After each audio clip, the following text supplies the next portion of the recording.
Awesome. Hey, thanks everyone for joining. Welcome to the IIT Guwahati's Alumni Association's webinar series, Episode-2. I am your host, Vikash Pudari, Treasurer of Alumni Association, an organization that represents all IITG alumni across the globe. The purpose of this webinar is to provide the alumni, the students, the faculty, and the larger IITG family with the context and information to enable a dialogue among the alumni, share the experiences and wisdom, and understand the opportunities and risks associated in the new dynamic digital age we find ourselves in. In this episode, we will explore generative AI from the lens of security, an incredibly timely topic. What an year it's been for the tech industry with the advent of the OpenAI models, the Claude models from the Anthropic, Google's Palm, Meta's Llama, the zero-shot learning. And then we have seen AI models popping up for each and every domain, like education, robotics, finance, healthcare, you name it. Along with the corresponding hardware enhancements in TPUs and GPUs and the success stories that we all know about NVIDIA. So without much further ado, let me start by introducing our speaker today, Varun Kohli. He is currently the CMO at a cybersecurity startup, Sequence Security. He is a real veteran in the space, having previously served as a CMO at an AI fintech, Feeds AI. He brings over 15 years of experience in security, analytics, and cloud tech across startups and large firms like Symantec. He has an impressive track record of closing 8 out of 10 companies that he worked at, getting acquired and going public. And lastly, on top of that, he is IIT Guwahati's computer science alumni from the batch of 2003. And it is fantastic to have you, Varun, here with us today. I know I still fondly remember my time at IIT Guwahati. I know, what's your favorite memory from the campus? Hey everyone, good morning, good afternoon, good evening. I think I was told some students from Guwahati have also joined. So good to be among you all. One thing is Amit Kasba is on fire today. He's been sending messages, really funny messages that Kohli is joining live from Kohli Ki Kohli. That's what they call my place. I'm joining from California, live here with my wife and 2 kids. 9-year-old daughter and 2-year-old son. Those are the 2 other startups I'm raising in addition to Sequence. That's my day job. My favorite memory are too many from Guwahati. For example, the t-shirt that I'm wearing, this is what our batch created. It says, "We tend to get lazy here." And the back says, "After all, you cannot go higher than the top." So that was one of the t-shirts that the batch created 20 years ago. What I'm super glad about is I still fit into it. So that's what I'm super happy about. Memories like dancing in the mess at, I think, 10 p.m. We used to just turn the lights off, put the speakers, and for no reason, no one has any clue why is everyone dancing, but we used to. The other one was right after Holi, getting into that lake that we have on campus to wash us off. That was the second memory that I remember fondly. Those were the 2 highlights I would say that I would remember from the Guwahati days. Awesome. I know each and every one of us have their own idiosyncrasies in this space, but thanks for sharing yours, Varun. With that, let's dive into the topic for today, which is security and generative AI. Varun, with the advent of AI and AI becoming more prevalent, how have you seen the landscape of security threats evolving, especially at Sequence Security? Yeah, absolutely. So for that, I think, Vikas, what I've done is I put together some slides. This is lay of the land on all things happening. You can see my slides, right, Vikas? Can you confirm? Absolutely. Okay. So I'll cover a few slides, like 4 to 5 slides that should help to set the stage as to what is happening in this world when you merge generative AI with security. So that's what I plan to do. And if there are any questions, put them in the Q&A. Let's make this interactive. Some people were saying chat is working, not working. So Vikas can look into the chat part of it. But if you have any questions, put them in the Q&A. So with that, Sequence is where I work. This is API security leader. What is generative AI? You might have heard many versions. This is one. Generative AI is an over-enthusiastic intern. You can tell them to do what you want. They'll do it with all potential enthusiasm, but you still have to oversee what they did. Be it a medical intern, an engineering intern, an AI intern, call it by whatever names. Yes, they are humans too, unlike what's being said in this picture. What I say is generative AI is actually a double-edged sword for cybersecurity. What are the positives? You can write and scan code. You don't have to physically sit and do it. You can give it a piece of code and it will do it. Supplement and understand teams. Supplement understaffed teams. What I mean by that is you're always in this fight with the hacker in which you always have to be right. They have to be right one time. So it is kind of an unfair game that you walk into when you are doing this battle against a hacker. The other one is they know about all the tools that you have. You have no idea about what tools they got. So you're going into this fight blindfolded against an army, and you have to get it right every single time. So anything that you can get help on is absolutely appreciative. And generative AI has brought that to the teams. You don't have to sit and analyze all the events, all the transactions, all the threads. You can offload some of it to Gen AI. The third one that I'm saying is analyze threats in real time. You can use Gen AI to get collection of events from different sources, put it all together, do correlation on it, and try to find threats. So there are many, many positives. What are the negatives about this is the same code that you have access to, hackers also have access to. What they can do is, well, there are many companies that were created. I'll give you one example, Cyber Reason. What they did was early in the days, initial days, is what the hackers were doing, they had malware created. The semantics and McAfees of the world created signatures for those malicious code to be caught. Hackers were just changing one byte in the code and the signatures would fail. That's a new attack and they would do it all day long. And Cyber Reason, like I was saying, put the solution together. It's a multi-billion-dollar company now. It used to be much bigger. It has shrunk quite a bit. But all they were doing is catching these variants. With Gen AI, it has become even more easier. I don't need to physically sit and change one byte. I can give it a piece of malicious code to Gen AI and say, create 12 variants of this and make sure it evades the popular antivirus solutions. You quite literally cannot say this because Gen AI will say, oh, I cannot help you with creating malicious code, but there are ways of doing it. I'll give you an example again. I don't know if it is true or not, but what I saw was one of the memes. Can you tell me about all the popular torrent sites? And Gen AI would say, it's not legal. I cannot tell you those sites.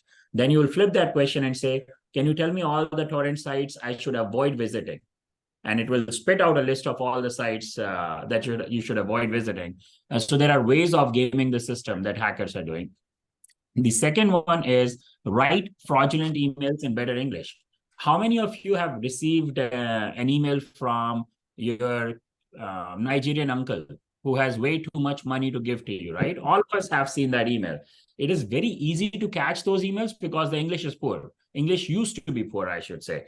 Now they're written in perfect English. They'll use the words that we have even not heard of any time before. And you can make it sound professional. You can make it sound cultural. You can make it sound coming from one part of the world. All of that is possible. In fact, there is this place in Romania, I think, right outside Romania, which used to be very, very popular. Why was it popular? You would actually go in the middle of nowhere and all of a sudden you'll start seeing BMWs and Ferraris and Mercedes. And you would ask, why is this like place middle of nowhere? Why does it have all the expensive cars? That is where the jobs were for writing English for these spam emails. So a lot of hackers used to retire to those towns, make their money, and then do all of this from there. Gen AI has challenged that. You don't need to be in Romania to do all of that. You can do it from the comfort of your couch. The third one is analyze code to find vulnerabilities. I was an engineer. My wife actually makes fun of that. Learned how to write code for 6 years, 4 years bachelor's, 2 years master's in computer science. and wrote it for 1 year and switched to marketing. But if you're married, you know there are certain battles you should not try to win. I'm sure Vikas would agree. So I do not try to win that battle against my wife, but that is something that helps me today in my job as well, which is the technical aspects of what I learned at Guwahati. The third bullet, what I'm trying to say with this is there are still people out there like me who are still writing code. And if you're like me, and if you know me, and if my friends know me, you would know the quality of code that I would write.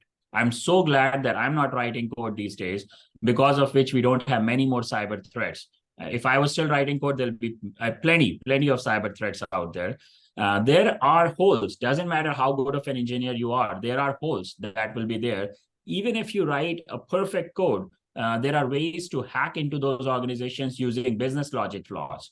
You would not have any issues in the code, but the way you have written it, there are business logic flaws that can be made use of. And this is exactly what hackers are using it for, generative AI. They're analyzing code, finding vulnerabilities. Can you insert a command into this field that you have, the open field that you have? So on and so forth. With this, what I'm trying to say is generative AI is a double-edged sword. There are many positives. There are many negatives to this as well. Lastly, 70% of companies are experimenting with Gen AI today. Everyone's using it. I'm sure your companies are using it. And 85% of cybersecurity leaders are saying that attacks are now powered by Gen AI. Those are huge numbers. 85% of leaders are saying that Gen AI is being used in attacks. Are there any Gen AI security companies today on the planet? There are none, which is where there is a huge potential. I believe this will be a category of its own, Gen AI security. So if you have entrepreneurs there on the call today, that will be my advice to you. If you are exploring, experimenting, and you don't know what to do, I would say talk with 10, 15, 20 cybersecurity leaders out there, customers out there, prospects out there. Try to understand what their pain points are on Gen AI security. You can Varun, use. Yeah, go ahead. If you don't mind, if there is one question that if I can ask you at this point. Yeah. You know, there is a question, and the essence of the question is, we had this single JVM applications in the 90s. We then evolved into microservices architecture with multiple JVMs and all that. And security is accounted for in all these. And even in the case of models, which is the central theme of AI, you train them, you deploy them. At the end of the day, it is still a software artifact. So how is security different in a traditional microservices application versus this AI model application? Excellent. So I think this is exactly what Sequence does in our pitch. And you're absolutely right. What you used to have is on-prem super controlled perimeters with monolithic applications running. You could secure the perimeter, you can secure the application, you know exactly what's coming in and out. What happened in the new world is you took this application, divided it into multiple pieces, created these microservices, segments, login is here, payment is there, connectivity is somewhere else, running in cloud, running in AWS, Azure. How do you secure all of it? It is very, very, very hard to do that. And what you do is when you have this distributed architecture, what we say is 80% of all internet traffic is today API traffic. It is not about what's coming in and out of your application. It is coming in and out of what two applications are chatting about. 80% of this traffic is not human involved. You're not nowhere in the picture. Yes, I understand humans like themselves to be considered most important, but we're not in the picture when it's the automated traffic going out. The other fun part is 80 to 90% of this automated traffic between these microservices segments is malicious. So this is where the opportunity is to look inside the traffic. There's something called TDPs, tools and techniques and processes that hackers use. And this is how you would know if this is a good traffic or a bad traffic. I'll give you an example. I'm sitting at my home. I have probably 38 or so smart devices. The light on top, I can change the color saying a command, right? So because there is an IP address on the bulb. If Bank of America is seeing traffic come from Kohli ki Kohli, How does Bank of America know it is Varun sitting in front of a computer or someone is launching an IoT attack using my fridge or microwave or bulb? That is the new world that we live in. And the question the person who's asking this question is absolutely right. It becomes more and more challenging, but there are ways you can secure it just by looking at where are they coming from, how are they coming, is it coming from a mobile device, is the user holding the phone like this when they hold the phone like this most of the time, how fast are you typing, is someone making a mistake on their own birth date? It is very uncommon for someone to type their birth date wrong. So there are many ways you can look at the traffic and then understand what's right and what's wrong. Hope that answers the question. Thank you, Varun. No problem. So moving on, let's play a quick game. This is pre-Gen AI. It is very easy probably to say which one is Tom Cruise and which one is not, right? The left one is Tom Cruise, the right one is not. This is pre-Gen AI. It's easy to tell if the image is true or not, or if it is fake or not. Can you tell in this one? Take a wild guess. Is the left one real one or the right one real one? I'm sure all of you are struggling. The left one is fake. It is Gen AI. It is not a true image. How about this one? Looks identical. Right one is fake. It is Gen AI generated. This one, I'm sure all of you probably can guess this one. The right one is fake again. The point is, in this new world, it is very, very, very hard to differentiate between the true and the not true. Take an example of this email that I was telling you about, right? Generative AI, not generative AI, the Nigerian prince email. These days, what you're getting is there are many email security companies who are also decacons and whatnot, multi-unicorns. The reason is hackers have moved away from attachments and they have gone into the content of the email.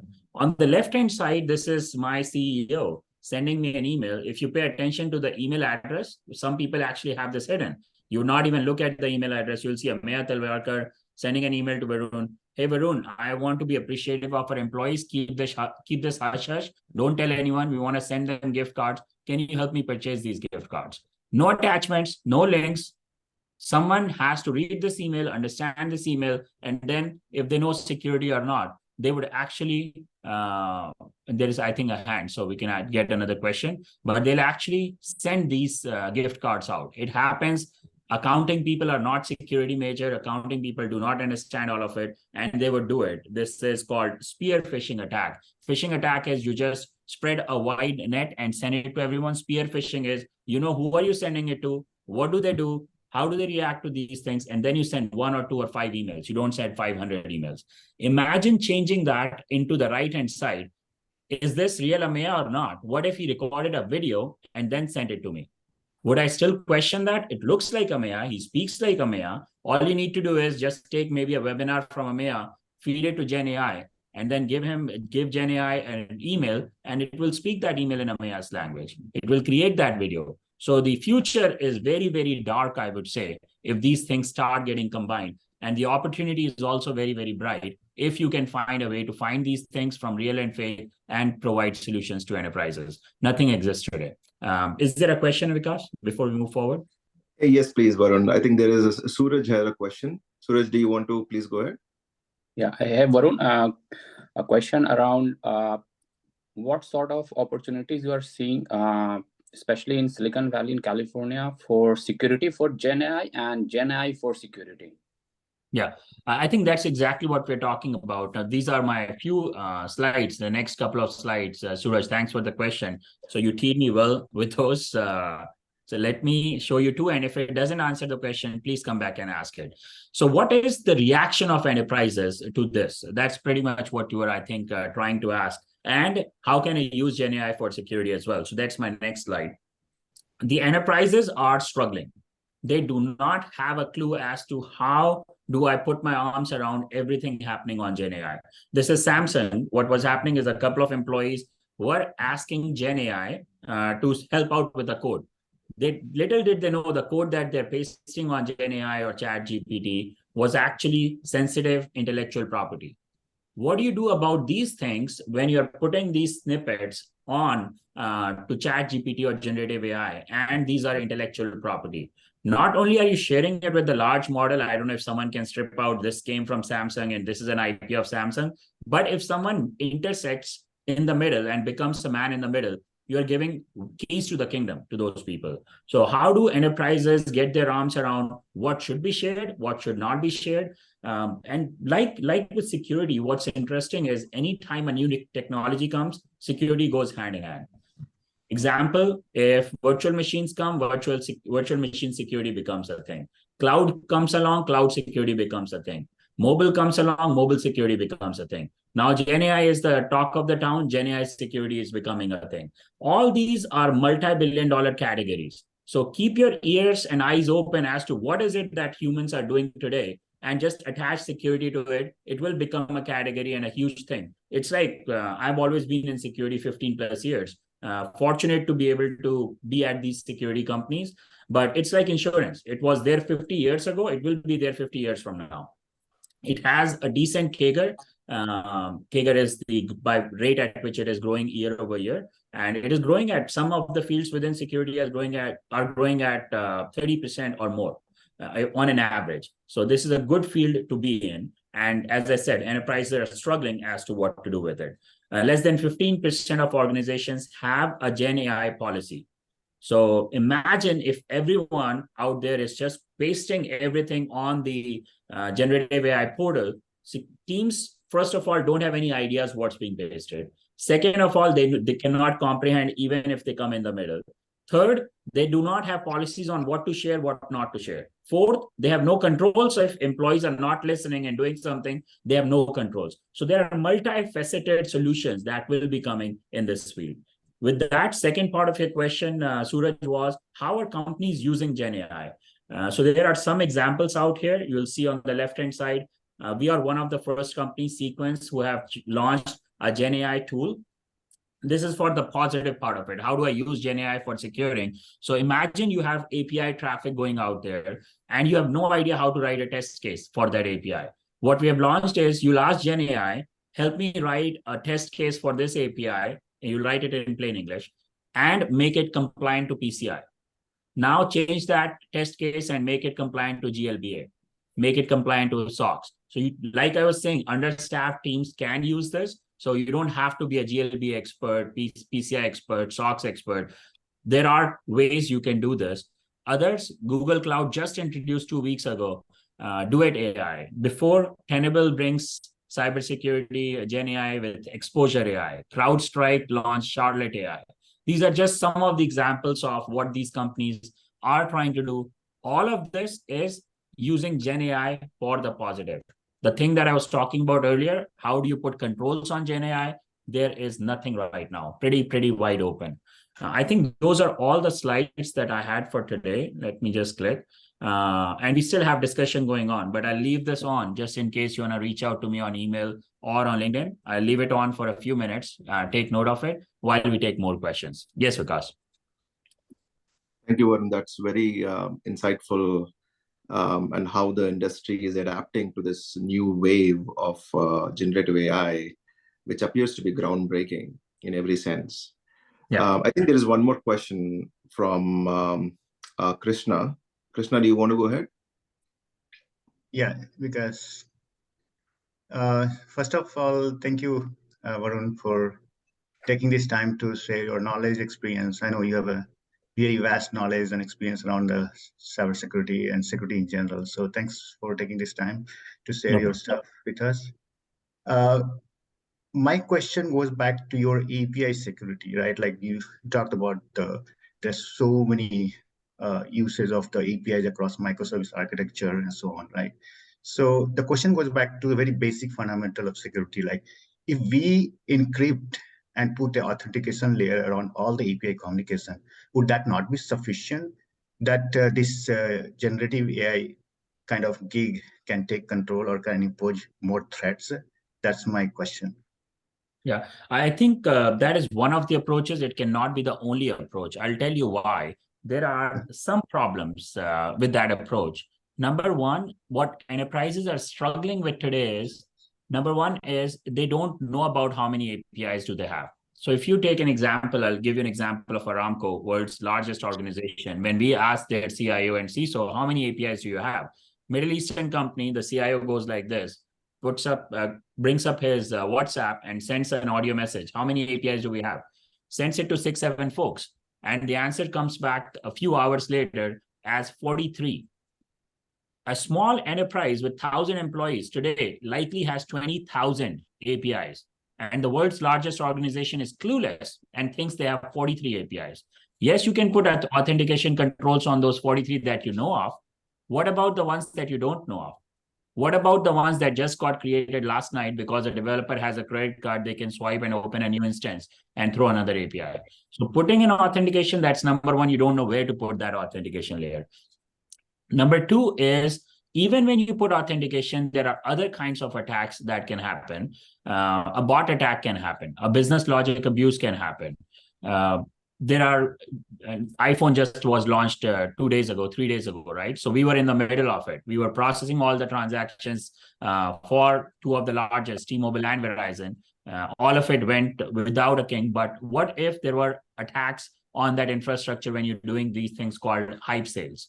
The third problem is, how do you take action on those APIs, traffic, by using your existing technology, WAF? Some people take an example of a WAF, web application firewall. Not all your traffic is web traffic. Number two, your API security solution will detect something and rely on a WAF to take action. API security exists because WAFs failed. Now you're going back and relying on a WAF. That doesn't work. Number three, you're taking a lowest common denominator approach to security by making two solutions work together. So to your point, you can do it. It is one of the security measures. It cannot be the only security measure. Last thing I'll say is, it is extremely hard to instrument every single application and put what you're saying. So you have to have, by instrumentation, I mean you have to change code. You need to be sitting at the application layer. Either you need to do a JavaScript, you need to do mobile SDK in order to make sure you're sitting in every place that matters, which is extremely hard, and it makes it non-scalable very quickly. So the approach has to be something that is touchless.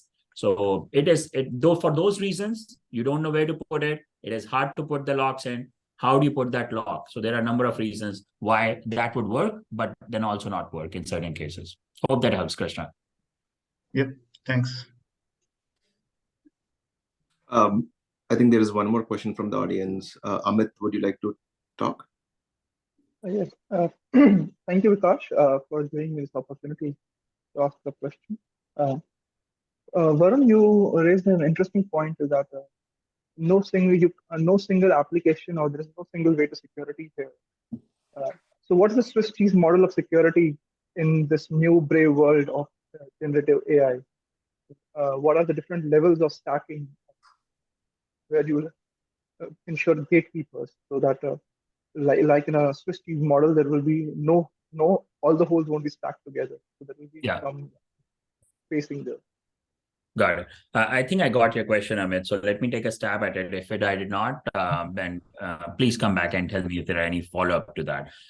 So first of all, in this world, there is nothing called 100% security. Nothing. Absolutely. If a vendor is coming in and I'll say, as a vendor, I'll secure all your loopholes and I'll protect all of everything, it doesn't exist. So they're lying if they're saying that. What you can or what you should do is, what you said is a layered security. You have to come up with the solutions that you are not the weakest link out there. If you think about hackers, they also have a business to run. They also have an ROI. So they would not be wasting their time and money and effort and AWS resources on something that is logged several ways in. They'll go after the organization that is weakest out there. So you have to have layered security, number one. Number two, you have to understand all the footprint that you have. When a hacker launches an attack, what is it that they see from outside for an organization? If I want to launch an attack on T-Mobile, Verizon, or any other big multinational out there, I would go and find out what is their domain? What are the IP addresses? Who's chatting with those IP addresses? Is there any communication happening with other players out there? Do I see those in dark web? What do you call it? Are there any known information? Then there is cook groups that you can join. There are many cook groups. They talk about all sorts of things on those cooks, on those groups. These are some of the places where a hacker would start if they are trying to launch an attack on an organization. And you have to be part of all of that. You also have to be part of, or your vendor should be a part of those cook groups so that they can keep you secure. And it is, as I said, it is very, very, very hard to come up with something that is 100% security, if at all exists. I'll give you another example. Ulta Beauty, this is a classic example. I've not seen it before. Ulta Beauty, if you know, is a Fortune 500 cosmetic company. What they were doing is, or the hackers, you might have seen, all of you might have seen a geo lookup. When you're actually, I need to go buy something, I'll go to a website, Target, Walmart, I'll see if this product is available near me or not, right? All of us have done it. Show me the stores 5 miles from here where I can go buy that product. Ulta Beauty was seeing a few hundred requests every day. Nothing wrong with it. All of a sudden, they started seeing few 100,000 requests on that geo lookup.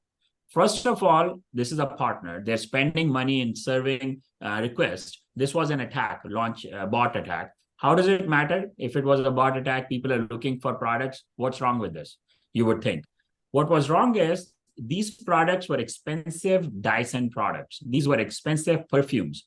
Hackers were actually looking for stores that had the most inventory of these products and then physically sending robbers at 8:45 p.m. when the store closes at 9 to grab and run. And we were able to detect this sophisticated attack, tell authorities about it, tell Ulta about it, and cops were waiting for them in the parking lot, and arrests were made. This was in the news, ABC, a few months back. So to your point, what is enough? Nothing. You have to constantly be on the attack mode. You also have to always think like a hacker, monitor what's going on, what can they do, and be right every single time when they have to be right just once. So I hope that helps to answer the question, Amit. Yes, thank you very much. Thanks, Varun. That example of Ulta Beauty is quite dramatic. It's the first time I saw a combination of physical and virtual worlds, physical and virtual world coming together. One cheeky comment that I have is that it seems that the overall security strategy seems to be that to protect yourself from the tiger, you just need to be faster than the person next to you. Right. You're absolutely right. And just to close out on that, Varun, your team was able to figure that out by looking at some traffic and finding some anomalies with it. Is that how you figured it out?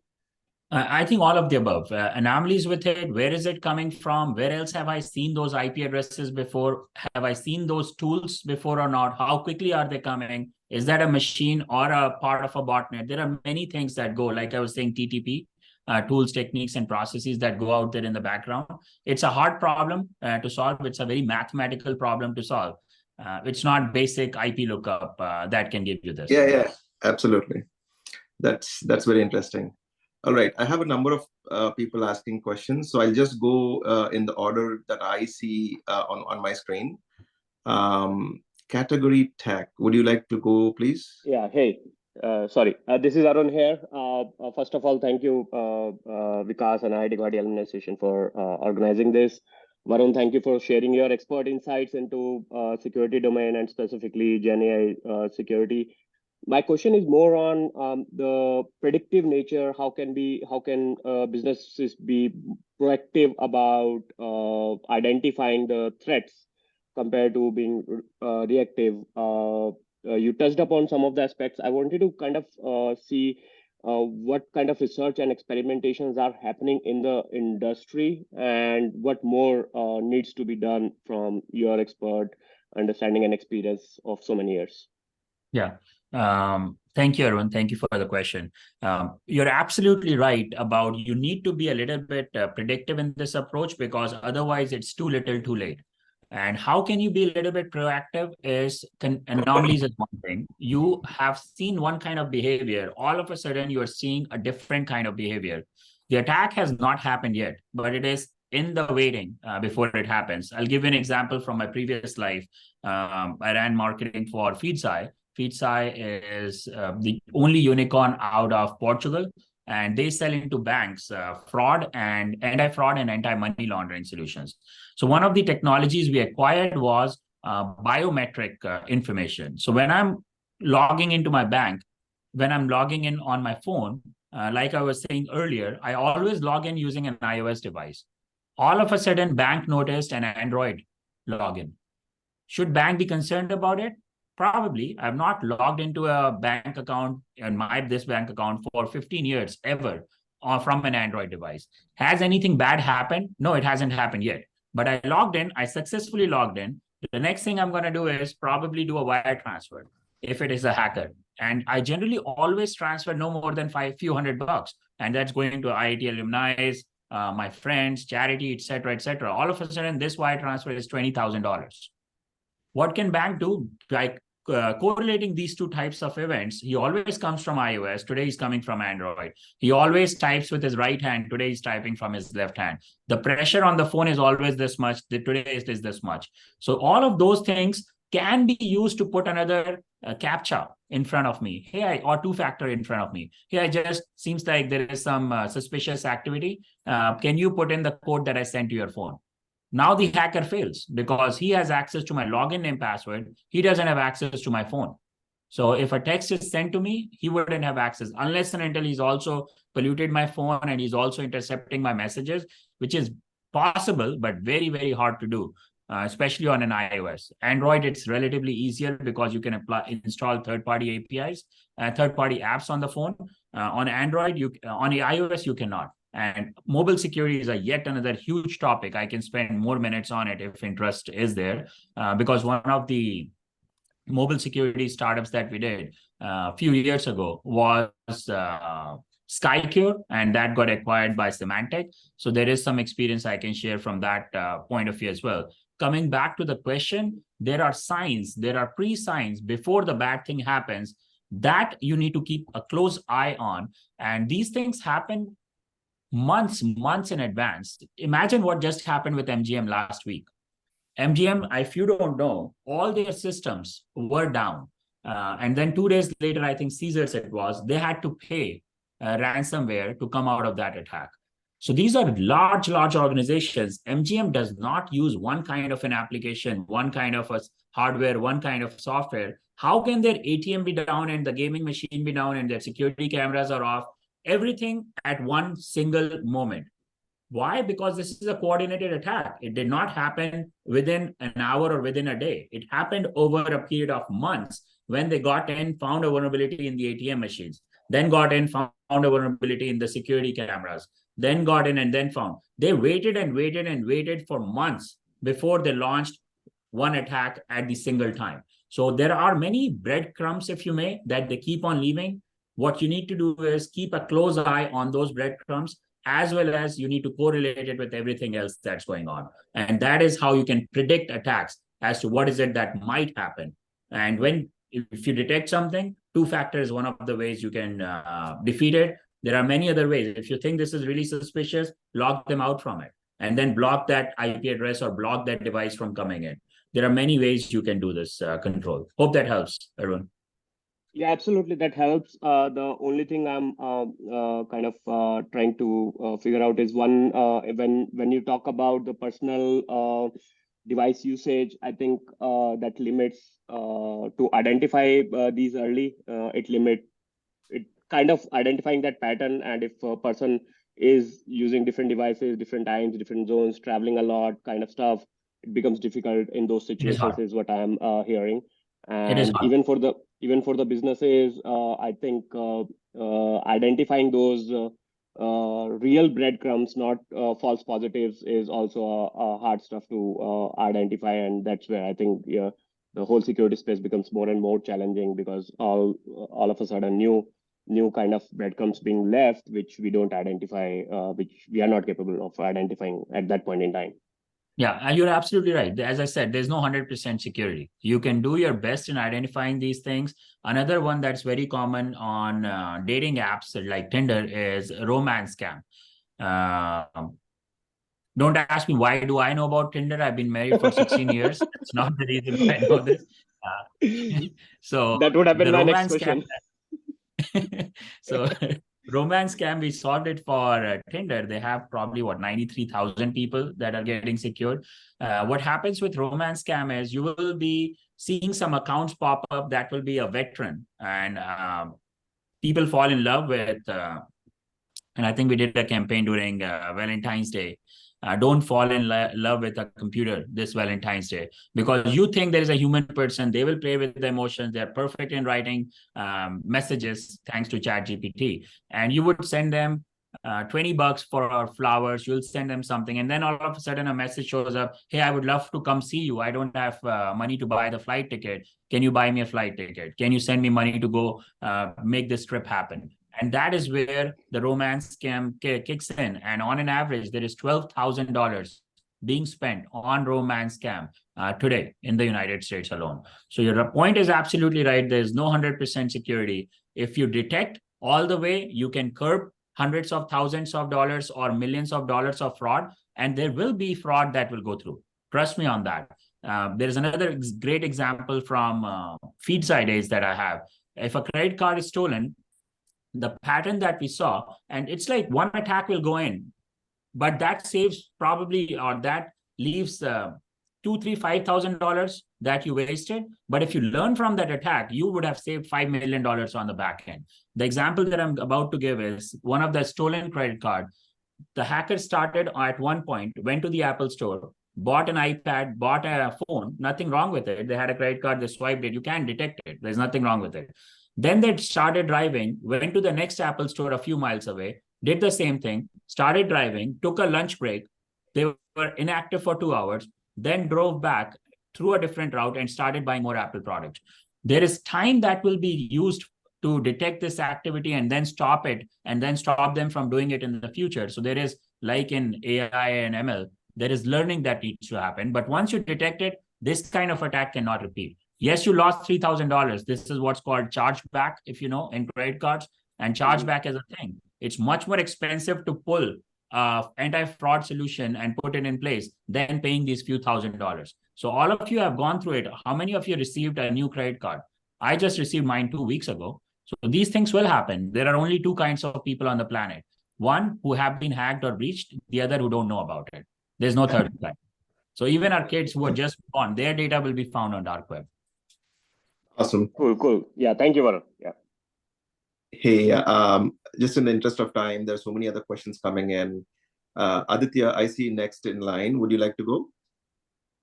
So the thing is, because I sort of feared that my number will not come at all, so I've already sent my question as an email to Varun. So I'll do a favor to everyone else and I'll forgo my chance. Varun, I hope you reply to my question. Otherwise, I'll have missed my chance on both sides. So now, give me some time to reply, but you will hear back from me within the week. Promise. Yeah, so just taking a minute, my question is more from the marketing side, because like you, I was also BTech CSE, but now I find myself in marketing. So I have actually sent you a question on marketing of Gen AI security solution. So I'll await your answer. No problem at all. Happy to help. And this is goes beyond Adit's question. I think IIT taught us a lot of things, and unfortunately, marketing was not one of them.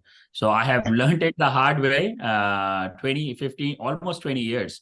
But if there is anything I can help on cybersecurity or marketing, or if you're creating a tool for marketeers, if I can provide my feedback as a buyer, happy to help. No problem at all. Thank you, Aditya. All right. The next in line is Syed Raza. Varun, this is Syed Waqar Raza, your batchmate from IIT, and it was a thank you for the very insightful lecture on generative AI and the challenges it is posing these days. I am a law enforcement officer, presently working in Kolkata, India, and I would like to know. I have basically two questions. The first one is, what are the challenges or new challenges that police in US or perhaps in India as well they are facing as regards generative AI? Some of them you have mentioned, and we have also seen in our working, like mocked images, like the improved English emails, like romance scams, and so on. But what are the new techniques? That is one thing that I would like to know. And secondly, as part of the same question, what is it that the police is doing or can do to learn about, to equip itself better to respond in the future? And my second question is, can you give me a plan to learn about generative AI as a newbie or as a person who doesn't know, who knows a little bit about generative AI, but who would want to improve his skill in this field?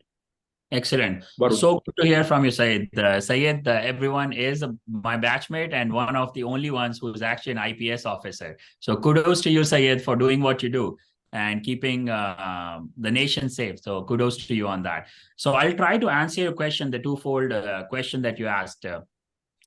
Number one is, I'll answer the second question first, and then I'll go to the first one. What are the resources for Gen AI? I think from engineering point of view, there is one good one, is huggingface.co. It has a lot of experimental things, a lot of models. They just recently raised as well. So you can expect a lot to come out of Hugging Face. Huggingface.co is one of the resources out there for learning Gen AI, learning ML, experimentation. And then coming to the first question, what kind of attacks are being seen? You're absolutely right on the email part of it. That's one kind of attacks. Abnormal Security is one of the companies out here who are doing exceptionally well. 0 to 100 million, second fastest after Wiz. They went from 0 to 100 million in 18 months, I think, Wiz Security, which is a cloud native application security product. But what's hot is these morphed emails or emails written in a form with no attachments, no links. That's one interesting one out there. Deep fakes is what I was talking about earlier, what the slides I showed you. Deep fakes is, yes, you can have Prime Minister Modi's videos saying certain things which are not true. That can create a havoc. If imagine population of India sees Modi ji on a big screen saying certain things which are not true, that can absolutely create havoc. So as an enforcement officer, it is hard for you to differentiate between what's real and what's fake. And this information spreads very quickly on WhatsApp University. My parents also see things and they're like, did you hear about this? Oh, there is an image. There is actually an image. So I have to explain to my parents that that image can be created. It takes seconds to create it. It is not real. My brother sends me these information on COVID. Oh, it was created in China, not created in China. This is what happened. And then you always have to go back and see if it is, what is the source of that information? Is this image only available on WhatsApp? A quick search on internet saying true or not. I think there is this website called hoax.com, hoax or not, I think one of the websites. That will help you from creating, from understanding what is true and what is not. So those are some of the publicly available resources, what you can use as to which information is real and which one is not. Second is, what used to be said is the weakest link is humans. So what we have to do is we have to train humans. So as a law enforcement officer, some videos can be created, some information sharing can be done. How many people over here, all of us are from a tech institute, can differentiate between a.bankofamerica.com and bankofamerica.a.com? These are two very different websites. One of them belongs to Bank of America, the other one does not. An average user would not be able to tell you. So there are these fraud things, website creation. I'll give you an example of Verizon, for example. Hackers created this Verizon looking page, looked exactly the same as Verizon, where you would go put in your credit card and try to buy an iPhone that will never ship, that will never arrive because you got tricked into it. What the hacker forgot to do is the password link that's there, forgot password. When you click on it, that was going to the real Verizon. And Verizon being a customer, she was using Sequence and she said, why am I getting these hundreds of forgot password links? And that is how she went to that website and found out there was a version of Verizon. And all the companies out there have probably 500 different posers, fraudsters who are posing like these original companies. So enterprises can also buy these tools to find out if someone is posing like me.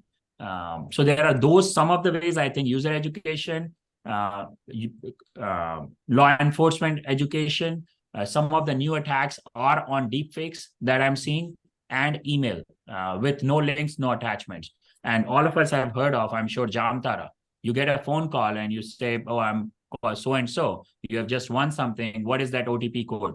Never ever share that OTP code. Always have that two-factor authentication on. It is a must. You cannot do without two-factor authentication. If there is any bank account, anything you are accessing, do not access it from a public Wi-Fi. And during my SkyCure days, we actually released a report in which said, here are the top 10 tourist destinations, and this is how dangerous they are on their maliciousness.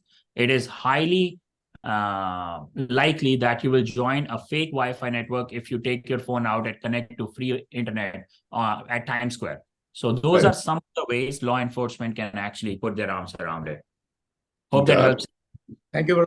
Thank you, Varun. That was very helpful, and we are also, especially on the awareness part. Actually, you mentioned about Jamtara, and a lot of our, at least 90%, or maybe I'll say up to 80% of the crime that we are having is basically that kind of voice phishing, and asking for OTP or some way doing some social engineering, and then siphoning of the money. And a lot of people are affected by that. So what we have done is we have, rather than earlier there was one central place from where cybercrime used to be addressed. Now we have divisional cyber cells in, say, 9 or 10 locations in Calcutta. And what we are also trying to do is we are trying to spread massive awareness with respect to, say, modus operandi in terms of our campaigns, in terms of miking in the areas, in terms of distributing leaflet, going to the schools, talking to children. So each child becomes an ambassador in his home. And we have also got a bus made, which we have named as Cybuzz. So that will have a immersive experience kind of thing, and the person goes inside the bus, and he sees the various modus operandi. He has screens, he has computers to see some of the videos, and then the outside the bus has also been pasted with attractive cartoon-based stickers, so that person who sees the bus from outside, he also gets to know, say, 4 or 5 tips like: do not share your password or OTP or anything else with the person. Do not do not click on unknown links. Check the website. Do not search for helpline numbers on Google, because most of these numbers are fake, and go to the actual website.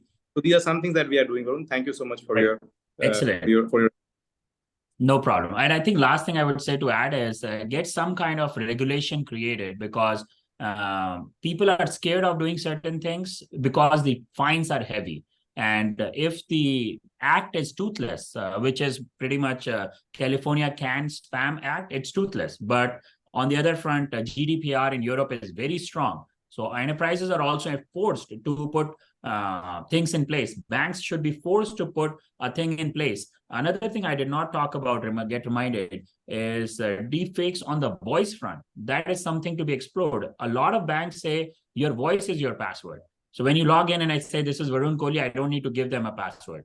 But imagine if that this is Varun Kohli was put together by generative AI. So I personally do not put voice as my password on my bank account. So I think that's another education and regulation that needs to be put in place. Thank you. Yes, Vikas. So Varun, we have just had our Personal Data Protection Act passed in the Parliament about 2 months ago. And so things are in flux right now. Things will settle in maybe 6 months or maybe a year's time, when people come to know what are the do's and don'ts, or what are the rights that a data principal has, and what are his responsibilities, what are the rights of the data fiduciary, and so on. So it's in a state of flux right now. It will soon be resolved. I cannot tell if it will be up to GDPR levels, EU GDPR levels or not, but the act has been passed, and things will be better in the future here. Thank you. Excellent. Looking forward. Thanks, Syed. Thank you, Syed, for that comprehensive question. For everyone on the call, just please be aware that there is law enforcement on the call, and phrase your questions properly. I have done my due diligence. No, but I caught you off guard. So earlier, I had seen the entire thing on. It was only in the last that you came to know that there was law enforcement. So whatever you have spoken about the Tinder and all, so have recorded that, and it will be soon sent to your wife. Unless you transfer $50 to my account. That was fun. All right, Varun, this is also for our IIT Guwahati students as well. And many of them are passionate about solving innovative problems and starting their own startups and all that. Any advice for them as to what skills they need to develop? What does innovation mean in this field right now? What problems they can solve? Maybe a couple of them. If you can close with that. Yeah, absolutely. I think this advice is for Guwahati or students in average. There are few things that I look at when I'm joining a company. So hopefully that helps. I'll share that. But before I go there, when you are trying to solve a problem, try to see if it is a product or a company. All of us as an entrepreneurs wants to solve a big problem, and sometimes we drink our own Kool-Aid so much that we start focusing on a very myopic thing as compared to the bigger picture. So ask that question, is that a feature? Is that a product, or is that a company that you're working on? So that should help you differentiate between big and small. Number two is, there are many cool things out there, but ask that question, if this thing vanished away from the face of the earth, would people really care? So that is another question that's going to help you filter out good from, yes, it is good, cool thing to do, but might not be important thing to do. Think of, I think an analogy that comes to my mind is MTV Roadies. It's cool to watch that, but if it goes away, who cares? So think if you're doing something useful or you're doing something cool. With that, how I differentiate personally between companies is, number one is market opportunity, market cap. I would rather own 80%, I would rather own 40% of a watermelon as to 80% of a grape. So look at that, if this is a huge market or not. Look at investment being made in that category. Are many investments being made? For example, in this economy, not many VCs are investing, but when it comes to Gen AI, anything, there are investments being made. So that is another thing that I would say look into. Third thing is, when you're creating a product, look at all the products and try to find a niche for yourself. Don't try to join a Me Too movement out there, not in that Me Too sense, but everyone is trying to solve the same problem in a same exact way. Find your niche, find a vertical that I'm going to go solve this problem just for financial organizations. I'll solve this problem just for healthcare. So if someone is looking for that solution for healthcare, you show up before your 800-pound gorilla shows up there. So that's another way of looking at it. Awesome. I think those are some of the ways, Vikas, how I would go about solving a problem or creating a company if I was doing it today. Awesome. No, that's very insightful, Varun. I think we are about time here. Does anyone have any other questions that you would like to pose while we have Varun on the call?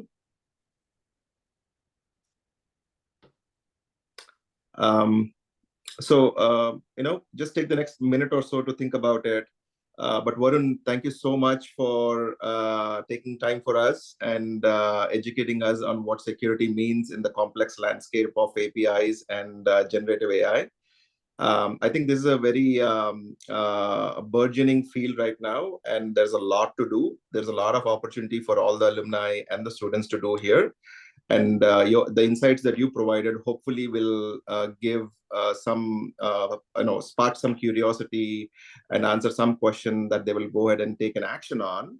And that is the intent of these webinar series, that it's provided, it's aimed at giving you the context, the wisdom needed for you to get your answers and do something about it. With that said, again, thank you so much for your time, Varun. And I'll give a pause for 1 minute if anyone has any questions before we disperse.